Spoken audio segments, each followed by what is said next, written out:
Japan just confirmed plans to deploy new missile systems on a tiny island near Taiwan. And predictably, China is furious. Now, Beijing is increasing diplomatic, economic, and military pressure all at once. We'll explain what Tokyo announced and why it matters.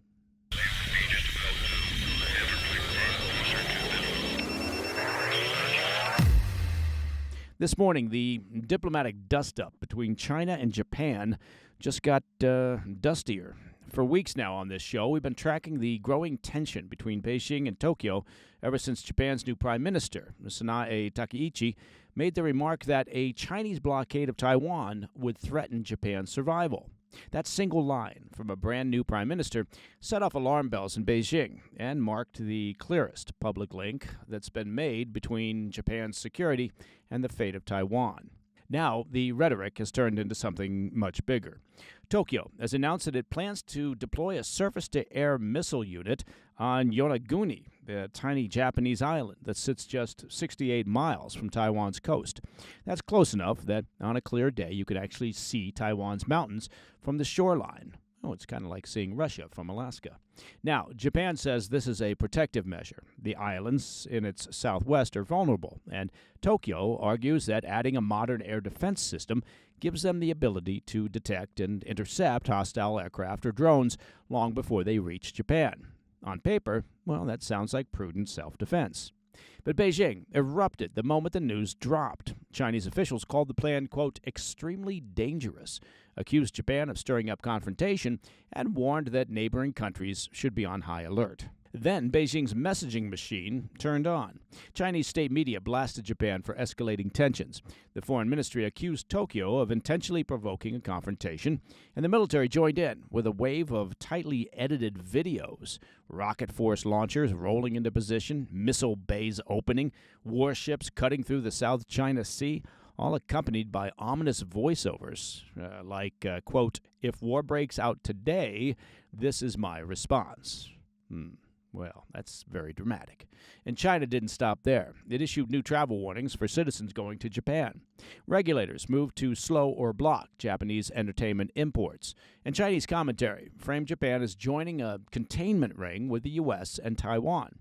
In other words, Beijing treated this not as a routine defense upgrade by a neighboring country, but as a strategic assault on its long-term ambitions in the Taiwan Strait.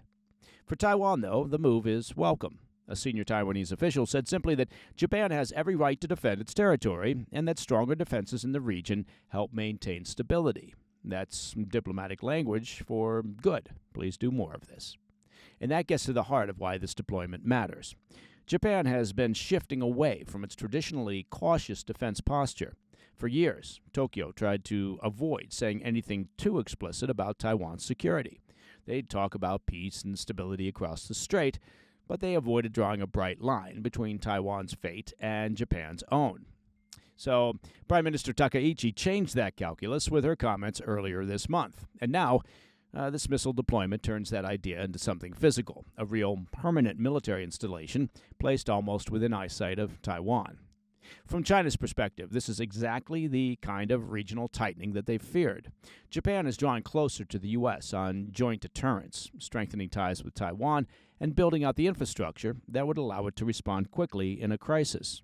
And once a missile unit is on Yonaguni, China knows it won't be taken off. This becomes part of the new normal in the region. So, what happens next? Well, China will almost certainly respond with more military presence around Japan's islands, more air incursions into Japan's air defense zones, more naval patrols in the waters between Taiwan and Okinawa, and more drone flights probing Japanese radar coverage. Japan, in turn, may decide that if a missile unit makes sense on Yonaguni, well, then additional batteries on nearby islands like Ishigaki or Miyako make sense as well. And you can expect the U.S. to quietly expand intelligence sharing as these systems come online, especially early warning data that helps track Chinese missile launches or aircraft movements. And all of this raises the stakes of any confrontation over Taiwan. If China were to move against the island, Japan would be pulled in almost immediately, not because it wants war, but because its territory, its citizens, and now its military assets sit directly in the potential conflict zone. Japan's decision does represent something of a turning point. The distance between Japan and Taiwan isn't just geographical anymore, it's strategic. And Beijing is reacting like a country that understands that the regional map may be shifting under its feet. All right, coming up next, an underwater cleanup crew in Wales surfaces with something far more serious than litter, a suspected Russian tracking device. I'll be right back. Hey, Mike Baker here, with a message from my friends over at Tri-Tails Beef. All right, here's the deal. Tri-Tails Premium Beef, a terrific fifth-generation Texas ranching family, is running their biggest Black Friday event of the year. You got to check out Tri-Tails. Seriously, they're all about raising cattle the right way and delivering delicious beef right to your door. I love their steaks and roasts. Seriously, the quality's amazing. So here's the deal. With every qualifying purchase, you'll be getting a gift added to your order. No gimmicks, no runaround. Just spend and get rewarded. It's about putting the best-tasting beef you've ever had on the table. Ribeyes, fillets, roasts, steaks, and getting something extra while you're at it. If you've been waiting to stock up, well, now's the time. Feed your family and grab your Black Friday gift before it's gone. Head on over to trybeef.com/PDB. Again, that's trybeef.com/PDB. Hey, Mike Baker here. Now, I suspect you've heard this, but, Black Friday is right around the corner. And I imagine you've asked yourself this question at least a couple of times in the past. I wonder if doctors have Black Friday sales. Well, I'll tell you, the doctors at Brickhouse Nutrition do. They've just announced their Black Friday 30% off sale. Now, it's the biggest sale of the year. The most impressive health and nutrition products in the industry, now 30% off. For example, Lean, that's Lean. Lean, the doctor-formulated weight loss supplement for people who want to lose meaningful weight without injections. And also 30% off creatine. That's creatine designed just for women to help you look leaner, in shape, and toned without extra dieting or exercise. You even get 30% off Field of Greens. This stuff is really terrific. Seriously, try it. It's the only superfruit and vegetable drink shown in a university study to actually slow aging, and who doesn't want that? And only Field of Greens promises better health results that your doctor will notice. Every Brickhouse product, from better sleep to superior collagen, is 30% off. But hurry, because these Black Friday deals go fast. Visit brickhousesale.com and save 30%. That's brickhousesale.com. One more time, you say? Well, all right. brickhousesale.com. Welcome back to the Afternoon Bulletin. What began as an ordinary litter cleanup dive off the Welsh coast turned into a national security discovery for the United Kingdom when volunteer divers recovered what defense experts suspect is Russian surveillance hardware. Divers from an organization named Neptune's Army of Rubbish Cleaners. And you ask yourself, is there an acronym? There sure is. It's NARC, N-A-R-C. Well, they barely settled into the routine when the dive took an unexpected turn. Instead of the usual plastic bottles and lost tackle that they pull from the seabed, volunteers spotted a metal cylinder wedged deep into a rocky gully, the kind of find that doesn't blend in with the usual debris. At first, the dive team tried to explain it away. Maybe it was part of an old navigational marker, maybe some long-lost industrial scrap. But the longer they studied it, the more the internals pointed towards something far more deliberate. Its wiring wasn't random, and the interior layout wasn't the usual jumble of marine debris. It was engineered.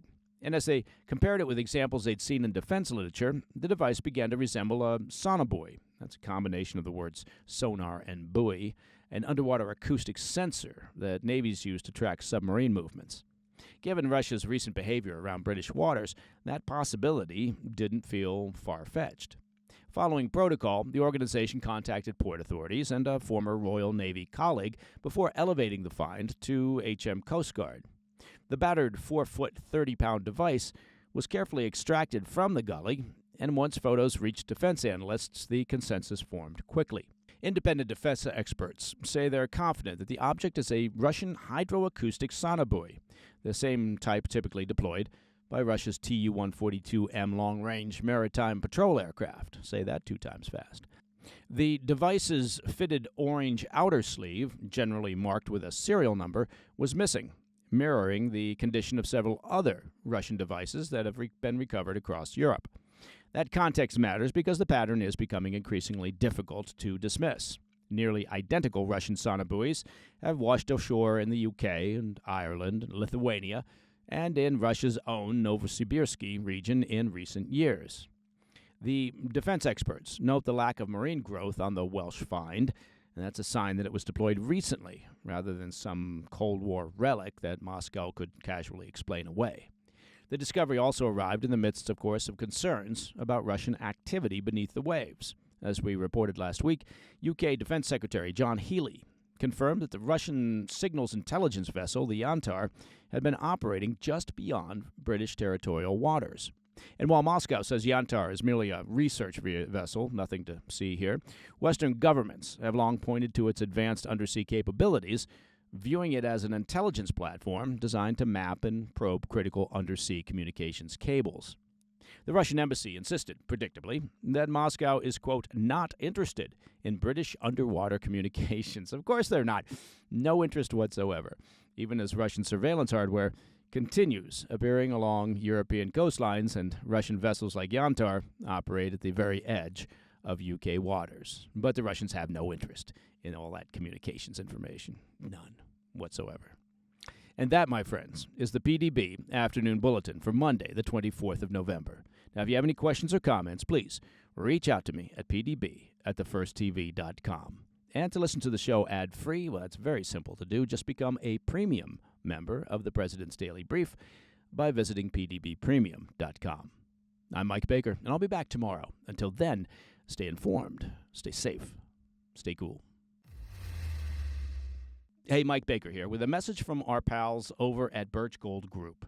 Now, it is that time of year again. You say, what time of year is that? Well, it's the one time of year that Birch Gold Group gives away free gold with every qualifying purchase. That's right. For Black Friday, when you convert an existing IRA or 401k into a tax-sheltered IRA in gold, Birch Gold will send free gold to your home for every $20,000 purchased. Look, gold started this year around $2,600 an ounce, and by October, well, it was over $4,000 an ounce. And you ask yourself why? Well, mostly because of global uncertainty. Look, 2025 has been defined by trade wars and real wars and basically just general unease. And central banks are pulling away from the U.S. dollar as a global reserve currency. So as you probably know, gold thrives in times of uncertainty. If you're looking to diversify your savings, Birch Gold can help. Plus now, through November 30th, get free gold with a qualifying purchase. Just text PDB to 989-898 to claim your eligibility and for a free information kit on gold. But your opportunity for free gold with purchase ends on November 30th, so don't wait. Text PDB to the number 989-898 for all the details. Hey, thanks for tuning in. If you enjoyed this video, don't forget to hit that like button and leave a comment, a really positive, nice, and kind comment. That would be appreciated. And if you're not already subscribed to our channel, make sure to subscribe and turn on notifications so you don't miss any of our daily updates.